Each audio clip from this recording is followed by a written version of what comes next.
고난주간 우리 수요일 예배 가운데 나오신 모든 분들 예수님의 이름으로 환영하고 축복합니다. 네, 우리는 지금 고난주간을 보내고 있습니다. 무슨 주간 보내고 있다고요?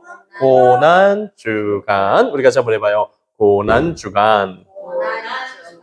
네, 이 시간은, 이 고난주간이라는 시간은 예수님의 고난을 묵상하면서 하나님 앞에 죄 가운데 있었던 우리들의 죄를 회개하고 또 예수님께서 십자가를 통해서 베풀어 주신 은혜들을 감사하며 그렇게 보내는 시간입니다. 그런데 우리 이 고난인 주간이라는 이 시간, 단순히 예수님의 고난을 우리 아는 것으로 끝내는 것이 아니라 그분을 깊이 생각하는 시간이 되기를 바랍니다. 히브리서 12장 3절 말씀에 이렇게 말씀합니다. 너희가 피곤하여 낙심하지 아니하기 위하여 죄인들이 이같이 자기에게 거역한 일을 참으신 이를 생각하라. 네, 여러분, 이 고난주간에 우리가 해야 될 일은 분명합니다. 십자가에 달리신 예수님을 깊이 생각하는 일입니다. 왜냐하면 십자가는 단순한 사건이 아니라 우리들 한 사람 한 사람을 죄와 사망으로부터 구원하기 바라시는 하나님의 구원이 완성된 자리이기 때문입니다. 여러분, 이 시간 십자가에 달리신 예수님에 대해 기록하고 있는 이 요한복음 19장 17절부터 30절의 말씀을 통해 함께 예수님을 깊이 생각해보는 시간 가지면 좋겠습니다.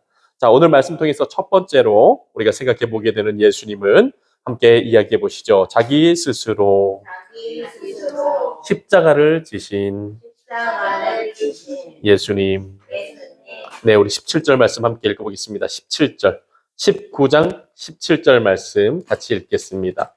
요한복음 19장 17절 말씀. 네, 함께 읽습니다. 시작. 그들이 예수를 맡음에 예수께서 자기의 십자가를 지시고 해골 히브리 말로 골고다이라 하는 곳에 나가시니. 아멘. 네, 여러분, 이 말씀 안에는 매우 중요한 증언이 기록되어 있습니다. 어떤 증언입니까? 그것은 예수님께서 누구의 십자가를 지셨다고 합니까? 말씀 중에서 누구의 십자가? 누구의 십자가요? 자기의 십자가. 예수님이 자기의 십자가를 지시고 골고다로 걸어가셨다라고 이야기를 하고 있어요. 예수님께서 자기의 십자가를 지셨다는 것은 어떤 의미가 될 수 있을까요? 그것은 예수님께서 십자가를 지심은 누군가에 의해서 억지로 강요된 것이 아니라 자기가 스스로 자발적으로 그 십자가를 지셨음을 의미하는 것입니다. 같이 한번 해보시죠. 자기가 스스로 십자가를 지셨습니다. 네, 굉장히 중요한 사실이에요. 이 말은 지금 십자가를 지시고 골고다 언덕을 향해 걸어가고 계신 예수님은 로마 군병들에 의해서 억지로 십자가를 지고 가시는 것처럼 보이지만 실상은 그렇다는 겁니까? 그렇지 않다는 것입니까? 그렇지 않다라는 것이죠. 여러분, 우리가 구약에 예언된 메시아에 관한 말씀과 또 복음서 곳곳에 기록된 말씀을 보면 예수님의 십자가 죽음은 이미 800년 전부터 그 이상 오래된 예언으로부터 이미 예언된 일이었다는 것을 우리가 구약 성경을 통해서 알 수 있고, 또 예수님께서는 그분께서 태어나서 그분 공생의 삶을 이루어 가시는 그 삶의 시간 동안에 여러분 십자가의 죽음을 당하실 것을 아셨습니까? 모르셨습니까? 이미 알고 계셨다라는 거예요.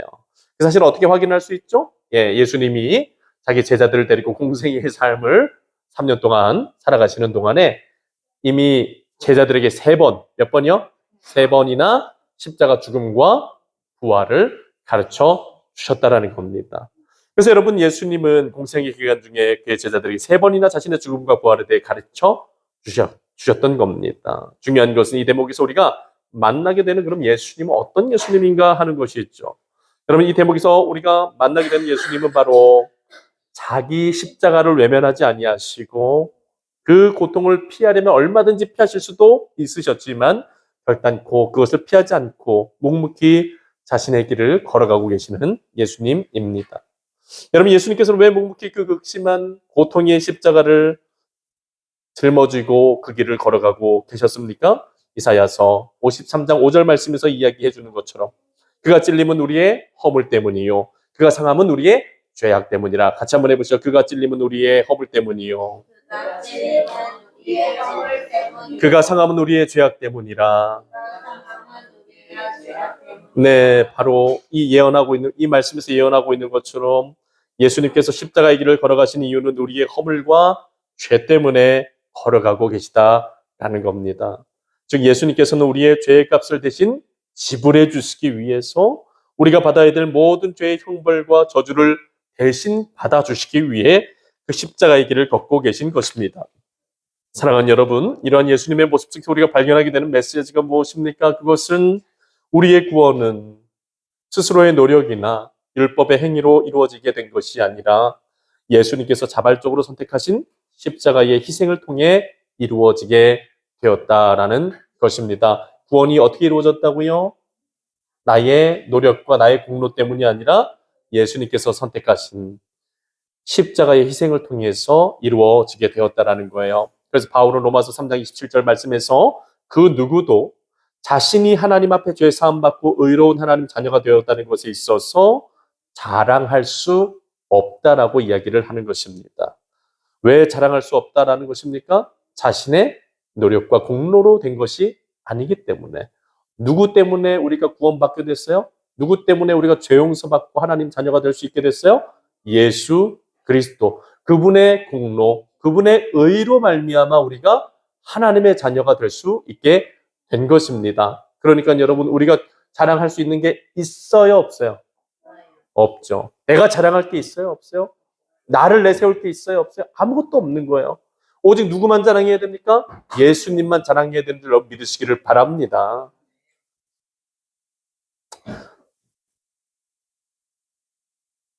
여러분, 죄의 저주에 매여 영원한 심판에 처해져야 했던 우리가 모든 죄를 사함받고 하나님의 거룩한 자녀가 될 수 있는 이유는 예수 그리스도, 자기의 십자가를 지고 골고다 언덕을 힘겹게 걸어가셨던 그 예수님 때문에 얻게 되었다라는 겁니다. 제가 이 오늘 말씀을 준비하는데 자꾸 그 생각이 나더라고요. 우리가 이번 주 주일날 패션 오브 크라이스트라는 영화 우리 봤거든요. 네, 보신 분들은 아마 생각이 나실 텐데 예수님께서 그 골고다 십자가를 지시고 골고다 언덕으로 올라가셨던 그 장면 한번 떠올려 보세요. 보셨던 분들은. 그리고 또 이미 보셨던 분들도 과거의 그 영화의 내용 중에 예수님이 골고다 십자가 언덕을 올라가셨던 그 장면 한번 생각해 보세요. 제가 오늘 말씀 준비하는데 예수님의 그 모습이 떠오르더라고요. 여러분, 그때 예수님이 십자가를 지고 올라가실 때 막 그냥 무슨 운동 선수처럼 막 뛰고 막 이렇게 막 힘차게 막 올라가셨습니까? 아니죠. 어떻게 됐어요? 온몸은 채찍에 맞아가지고 다 찢어지고 피투성이에다 만신창이에다가 십자가를 지실 수 있는 힘이 있으셨어요? 없었죠. 십자가 그냥 간신히 그냥 어깨에 메고 질질 끌면서 예수님이 올라가시잖아요. 맞죠? 그런데 어떻게 되셨어요? 가다가 너무 힘들어서 넘어지시고. 맞죠? 넘어지시고. 그러니까 다시 로마 군병들이 막 넘어진 예수님을 막 발로 차고 막 때리고, 그리고 다시 예수님이 그 십자가를 다시 그 상태에서 들지도 못할 힘도 없는 분이 그걸 다시 짊어내시고 또 올라가시다가 또 어떻게 되셨어요? 또 넘어지시고. 그러다가 누구를 불렀습니까? 구레네 시몬이라는 사람을 불러다가 같이 매게 해서 올라가잖아요. 맞죠? 생각나죠? 우리 친구들 이번 주에 봤잖아요. 맞죠? 그때 예수님이 여러분 얼마나 힘겹게 그 길을 올라가셨습니까? 정말 이러한 예수님 모습 생각해 볼 때, 예수님께서 우리를 죄로부터 구원해 주시기 위해서 치르신 대가, 그 값이 같이 한번 해봐요. 우리 잠도 좀 깰겸해서 오른손 딱 들고 엄청난 대가를 지불하셨구나. 네, 여러분, 우리들의 구원이 절대로 공짜로 주어진 것이 아니라는 것을 우리가 알 수 있길 바랍니다. 하나님께서는 우리를 죄로부터 구원해 주시기 위해서 철저히, 정말 철저히, 어떻게 해요? 철저히 모든 죄의 값을 누가 받게 하셨어요? 예수님. 이런 눈꽃만큼의 자비도 베풀지 않으셨어요. 하나님이. 예수님한테. 십자가를 지게 만드실 때 말이에요. 일말의 자비도 없었어요. 하나님. 천사를 보내셔서 예수님이 맞는데 좀 보호해 주신다거나 매를 감아해 주신다거나, 야 십자가 좀 하는데 그냥 야 테이프로 갖다 붙여, 저기 못으로 박지 말고 내 아들 아프니까, 이러지 않으셨어요? 있는 그대로 그냥 모든 고통을 예수님이 다 받게 만드셨어요. 값을, 같이 한번 해봐요. 값을. 온전히. 10원도 안 남기고. 완전히 다 지불하게 하셨다. 그 값이 뭐예요? 같이 한번 해봐요. 죄의 값. 네, 여러분. 온 인류가 하나님을 배반하고 지은 죄의 값을 예수님이 다 짊어지게 하셨어요. 그러니까 그렇게 끔찍하게 맞고 끔찍한 십자가에 달려 죽게 되신 겁니다. 여러분, 오늘 우리가 누리는 이 신분, 하나님의 자녀된 이 신분, 죄 가운데 용서받고 하나님의 자녀가 되어서 얻게 된 이 신분, 여러분 그냥 얻게 된 것 아닌 줄로 믿습니다. 우리가 누리고 있는 이 영원한 심판과 형벌로부터 자유한 이 구원의 자유, 이거 그냥 주어진 게 아니에요. 예수 그리스도께서 모든 값을 십자가에서 다 치러주셨기 때문에 오늘 우리가 구원의 은혜를 사모하면서 이렇게 하나님 앞에 예배 드릴 수 있는 줄로 믿습니다. 네, 오늘 말씀 통해서 두 번째로 우리가 생각해 보게 되는 것은 예수님께서 당하신 십자가의 죽음은 수치가 아니라 놀라운 구원과 영광의 자리다라는 겁니다. 같이 한번 해봐요. 십자가의 죽으심은 저주가 아닙니다. 수치가 아닙니다. 영광입니다. 아멘. 여러분 오늘 성경 18절부터 22절 읽어보면 성경은 예수님이 이 두 강도 사이에서 십자가에 달려 죽으셨다라고 이야기를 해주고 있어요. 여러분 그 당시 로마 시대에서 이 십자가의 처형은 일반적인 처형이 아니었습니다. 죄인 중에도 죄질이 좋지 않은 아주 악질 죄인들이나 당하는 무서운 형벌이었어요. 이 말은 곧 그 십자가의 자리에서 처형을 당한다는 것은 그 사람이 어떤 죄인이라는 것입니까? 악질 죄인. 같이 한번 해봐요. 악질 죄인. 네, 여러분 죄인 중에도 아주 이 죄질이 좋지 않은, 그래서 그 형벌의 무게도 굉장히 무겁게 짊어지우는 아주 죄인 중에도 악한 죄인을 십자가에 매달아 죽였다라는 거예요. 그래서 여러분 십자가 자리에서 처형을 당한다는 것은 그 사람이 더럽고 추악한 범죄자임을 만방에 나타내 보여주는 아주 그런 형벌이었습니다. 예수님의 양옆에 함께 십자가에 달려 죽고 있는 그 사람들, 그 강도들, 당시 시대에서 아주 무서운 범죄를 저질렀던 사람들이었을 거예요. 즉 이 십자가의 처형은 인간을 죽이는 데 있어서 그냥 죽이는 게 아니라 가장 고통스럽고 또 가장 수치스럽게, 완전히 다 발가에 벗겨놓고 매달아 놓잖아요. 수치스럽겠어요? 안 수치스럽겠어요? 수치스럽겠어요? 안 수치스럽겠어요? 아니 여기 딱 벗겨가지고 십자가에다 매달아 놓고 사람들 앞에서 죽게 냅둔다니까요. 온 피가 다 그냥 쏟아질 때까지 그냥 죽지도 않아요. 피가 다 쏟아지게 만들 때까지 살아있는 거예요. 그냥 맨정신으로. 그러니까 엄청나게 수치스러운 죽음을 당하게 되는 것이죠. 그 자리에서 여러분 예수님의 십자가 죽음을 바라보았던 수많은 사람들은 혀를 차면서 이렇게 이야기했을 겁니다. 저 예수는 하나님 앞에 얼마나 더러운 죄를 저질렀길래 저런 수치를 당하고 있는 것인가. 그 당시 사람들은 십자가에 달리신 그 불쌍한 예수님을 끊임없이 조롱하였습니다. 네, 오늘 말씀해 보면은 이 유대인들, 이 바리새인들, 이 유대 종교 지도자들 어떻게 합니까? 유대인의 왕이라고 빌라도가 그 명패에다가 그 문패에다가 써놨는데 거기다 뭐라 그래요? 자칭 유대인의 왕이라고 고치라 그러잖아요. 이것도 예수님을 향한 얼마나 엄청난 모독이고 조롱입니까? 그리고 또 군병들은 어떻게 합니까? 로마 군병들 예수님 십자가 달려 죽어가시는데 예수님 옷 다 벗겨가지고 그 옷도 자기네들끼리 막 나눠 갖느라고. 뭐 그냥 그 뭐 이게 진짜 정설인지 모르겠는데 신학자들이 뭐 그렇게 얘기한다 그러는데 예수님의 옷이 굉장히 값비싼 옷이어가지고 로마 군병들이 원래는 다 찢어가지고 다 태워버리는데 근데 너무 값지고 좋은 옷이어서 이렇게 나눠 가졌다 뭐 그런 이야기도 있는데 어쨌든 막 예수님의 그 옷을 다 벗겨가지고 그냥 예수님 막 조롱하고 참 사람들도 그냥 혀를 차면서 예수님 막 조롱했어요. 아무리 그래도 여러분 십자가에서 사람이 이렇게 처참하게 죽었는데 조롱하면 되겠습니까? 안 되겠습니까? 안 되죠. 그들은 그런데도 희덕거리면서 막 예수님을 비웃고 조롱했다라는 겁니다. 이런 모습은 인간의 추악한 죄성을 그대로 드러내주는 모습이에요. 여러분, 만약에 빌라도와 예수님을 십자가에 못 박았던 그 로마 군병들, 예수께서 이런 고통을 당하시는 이유가 자신들의 죄 때문에 그렇게 못 박히고 계시다는 사실을 여러분 그들이 알았더라도 그렇게 행동했을까요? 그랬을 수 있을까요? 아니겠죠. 아니겠죠. 분명히 못했을 겁니다. 여기서 드러나게 되는 것이 무엇인가? 인간의 무지와 완악함이 얼마나 큰지 우리가 알 수 있게 되는 장면입니다. 그러나 놀라운 사실이 이것입니다. 사람들이 보기에는 예수님의 십자가 죽으심이 수치와 저주로 보였지만 하나님에게는 하나님의 구원의 계획이 온전히 성취되고 이루어져 가는 너무나도 영광스럽고 거룩하며 하나님의 의가 세상에 드러나는 순간이었다라는 거예요. 바울은 로마서 3장 25절 말씀에 이렇게 증거합니다. 이 예수를 하나님이 그의 피로써 믿음으로 말미암는 화목제물로 세우셨으니 이는 하나님께서 길이 참으시는 중에 전해진 죄를 간과하심으로 자기의 의로우심을 나타내려 하심이니. 아멘.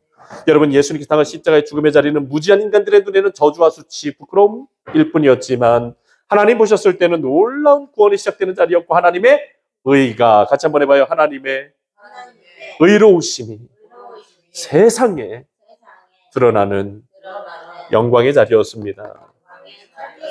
아멘. 여러분, 그렇기 때문에 우리가 이러한 예수님의 모습을 통해서 우리들 가슴 속에 새겨야 될 복음의 진리는 뭔가? 같이 한번 해봐요. 십자가는 패배가 아니라 승리의 자리입니다. 수치가 아니라 영광의 자리입니다. 죽음이 아니라 새로운 생명의 시작입니다. 네, 여러분, 예수님께서는 바로 그 일을 위해서, 그 역사를 위해서 십자가에 달려 죽으셨던 것입니다. 아멘. 이 사실을 우리가 가슴 속에 새기면서 이 고난 주간을 보낼 수 있기를 바랍니다.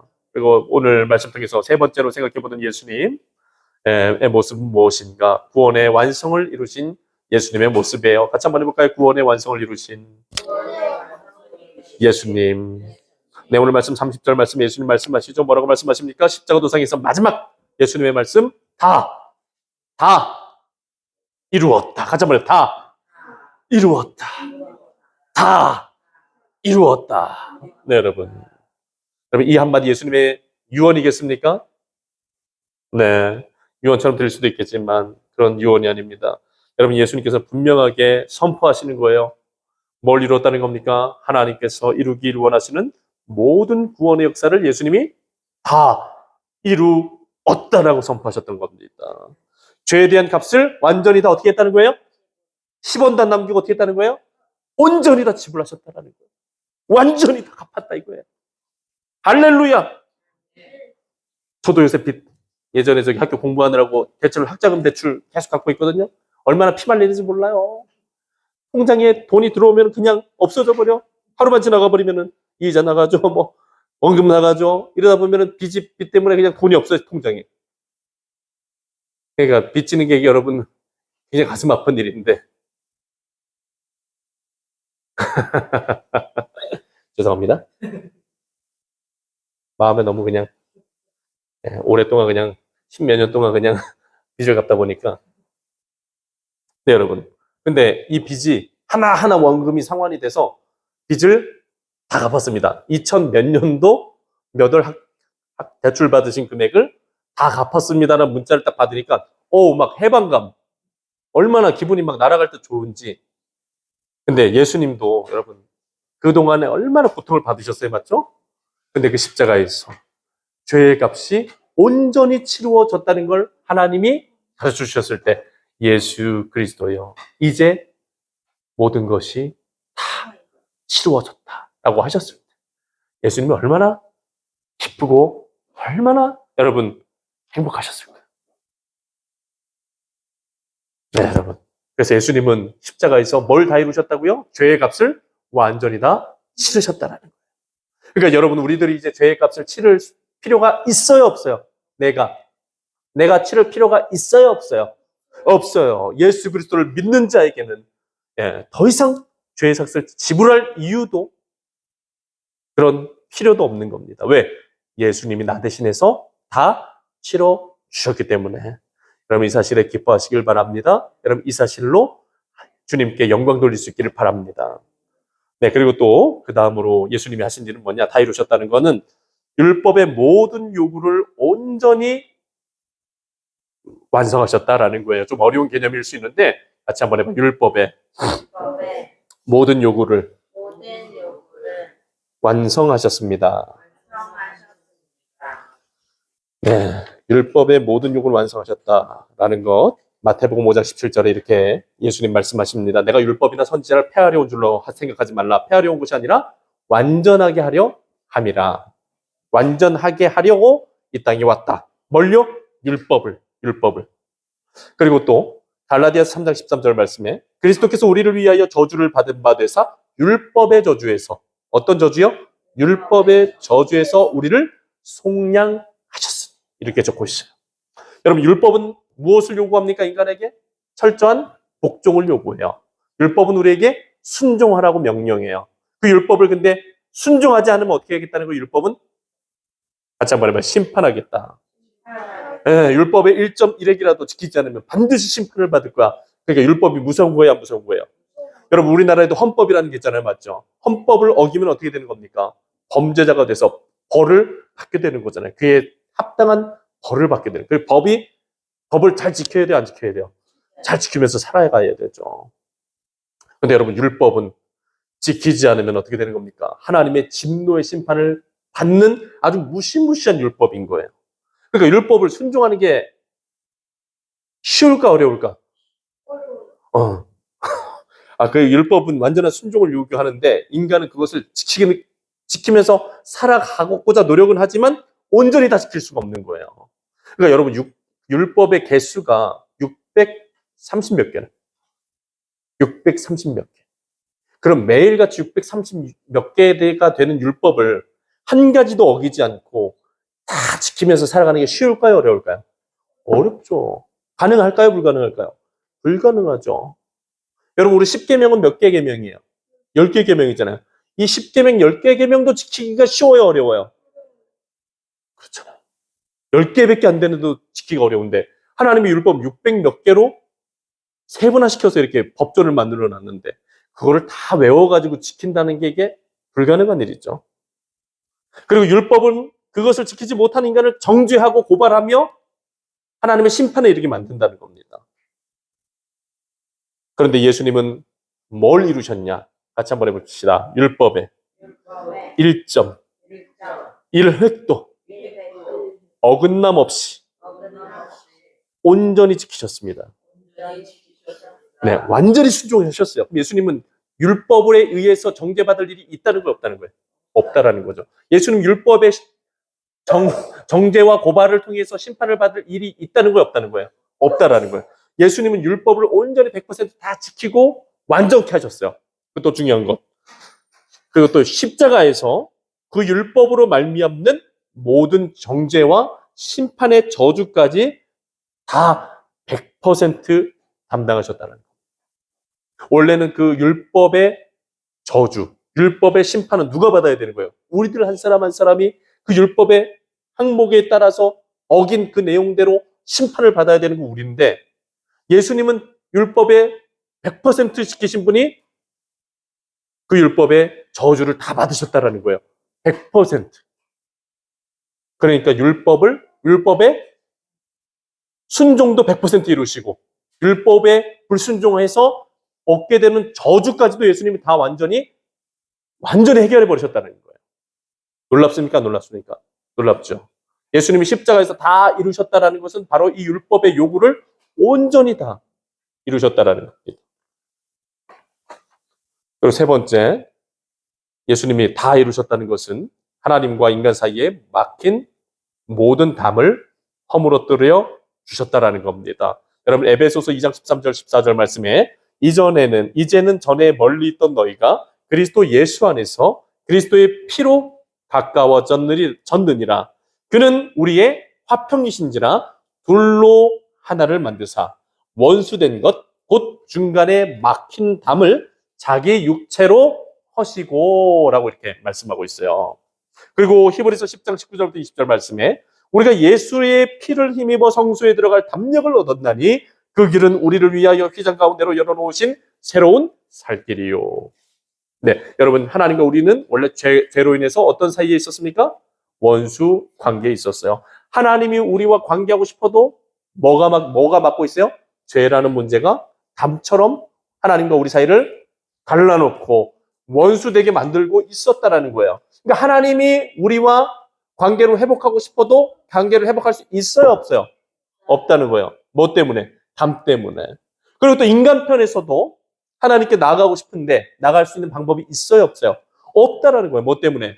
죄라는 견고한 담 때문에, 무너지지 않는 이 담 때문에. 그런데 이 담을 누가 해결하셨다는 겁니까? 예수님이 십자가에서 달려 죽는 그 순간에 이 모든 막힌 담이, 하나님과 우리를 갈라놓았던 그 모든 관계적인 담이 완전히 다 무너져서 이제는 하나님이 우리에게 오실 수가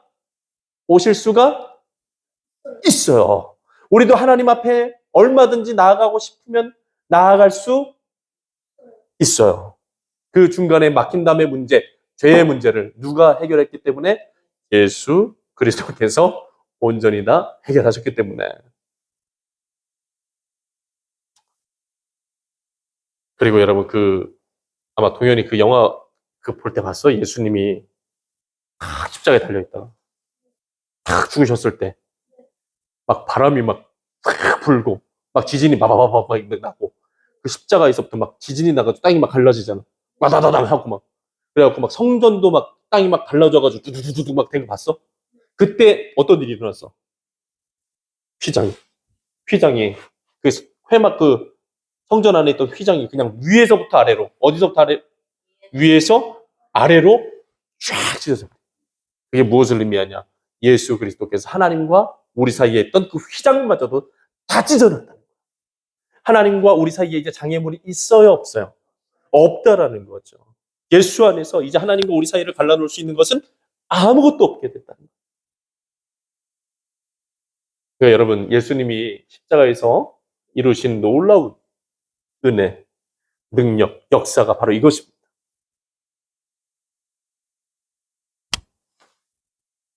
예수님의 십자가로 인해서 담이 무너졌습니다. 죄의 담이 무너지고 이제 하나님께 나아갈 수 있는 길이 열렸습니다. 이제 우리는 두려움이 아니라 담대함으로 성소에 나갈 수 있는 이 귀한 은혜를 얻게 되었어요. 여러분들이 이 자리에 나와서 하나님께 마음껏 예배하고 찬양하고 하나님 앞에 마음껏 기도할 수 있는 게 다 누구 때문이에요? 십자가에 달려 죽으신 예수 그리스도의 은혜 때문에. 우리가 지금 하나님을 하나님으로 부를 수 있는 거예요. 하나님을 아버지라고 부를 수 있는 겁니다. 하나님이 우리와 동행하실 수가 있어요. 365일 날마다, 24시간 날마다. 우리도 하나님과 동행할 수 있어요. 언제든지 하나님을 찾을 수 있어요. 언제든지 하나님을 부를 수 있어요. 그리고 우리가 언제든지 하나님을 찾고 부르면 하나님 우리에게 오실 수 있어요. 누구 때문에? 예수 때문에. 자, 다음에 예수 때문에. 예수 때문에. 예수. 예수 때문에 우리가 그렇게 된 겁니다. 사랑하는 여러분, 예수님이 다 이루셨습니다. 그렇기 때문에 우리 죄인된 우리가 이제 할 일은 뭔가? 모든 것을 다 이루신 예수님을 믿음으로 죄 사함을 받고 그분께서 주시는 모든 구원의 은혜를 받아 누리기만 하면 되는 겁니다. 좋아요, 안 좋아요? 너무 좋죠. 그래서 여러분, 우리 신앙생활의 핵심은 뭔가? 바로 예수 그리스도를 믿음으로 그분께서 주시는 모든 구원의 은혜를 다 받아 누리는 것이 우리가 이 신앙생활을 통해서 이루어 가야 할 일인 줄로 믿습니다. 그리고 또 중요한 것, 여러분 죄 가운데 계속 있으면 돼야 안 돼요? 안 되죠. 여러분 죄가 어떤 죄입니까? 우리가 이제 생각을 해야 돼. 동현 성도님 생각을 해야 돼. 죄는 어떤 죄예요? 이제 그냥 죄가 아니에요. 우리가 생각해야 되는 건 뭔가? 따라해 봅시다. 예수님을, 내 구주 예수님을 십자가에 못 박혀 죽게 만든 죄. 여러분 죄를 이제 생각할 때 그렇게 생각해요. 그냥 죄 짓는 게 아니에요. 어떤 죄를 짓는 거예요? 예수님을 십자가에 못 박혀 죽게 만든 죄. 그러니까 여러분 무서운 죄예요, 안 무서운 죄예요? 엄청나게 무서운 죄죠. 그러니까 여러분, 우리가 죄를 이제 앞으로 지면 될까요? 안 될까요? 안 지려고 노력해야 될 거야, 안 해야 될 거야? 해야죠. 죄 질 때마다 어떻게 해야 돼요? 하나님 앞에 정직하게 회개하고, 죄의 문제를 하나님 앞에 내려놓고 예수 하나님 도움을 받아야 돼요. 죄 가운데서 이제 벗어나야 돼요. 자, 말씀 마칩니다. 말씀 마치면서 이렇게 질문해 보고 싶습니다. 여러분, 예수님의 십자가는 오늘 우리에게 무엇을 말하고 있는가? 이 질문을 던져봐요. 여러분, 예수님의 십자가는 오늘 우리들에게 무엇을 말하고 있는 것 같으십니까? 첫 번째로, 좀 전에 말씀드린 것처럼 십자가는 우리의 죄가 얼마나 심각한 것인지를 보여주는 것입니다. 같이 한번 해봐요. 십자가는 우리의 죄의 심각성이 얼마나 심각한 것인지 보여주는 것입니다. 그리고 또 한 가지, 다음으로 같이 한번 해보시죠. 하나님의 사랑이 얼마나 큰 것인지, 얼마나 큰 것인지, 얼마나 큰 것인지 보여주는 것입니다. 다음으로 우리가 어떻게 살아가야 하는지 보여줍니다. 네. 여러분, 우리가 예수님을 깊이 생각한다는 것, 또 예수를 믿고 따른다는 것 단순히 감동받고 끝나는 것이 아닙니다. 삶이 변화가 있어야 됩니다. 예수님의 십자가 못 박히게 죽게 만든 이 끔찍한 죄에서 우리가 돌이켜야 되고, 구원의 능력이 되시는 예수님을 믿음으로 구원받고, 이제는 더 이상 어둠의 자녀, 마귀의 자녀, 하나님과 원수된 그 관계 안에서 살아가면 됩니까? 안 됩니까? 안 되죠. 그것을 이제 다 청산하고, 이제 하나님이 기뻐하시는 빛의 자녀로 거룩하고 이룬 하나님의 자녀로서 이제 그렇게 살아가야 되는 거예요. 그리고 예수 그리스도를 통해서 베풀어 주신 그 사랑과 은혜에 감사하며 하나님께 감사, 찬양, 영광을 올려드리는 그런 삶을 살아가야 하는 줄로 믿습니다. 그렇게 살아가는 우리가 되기를 축원합니다.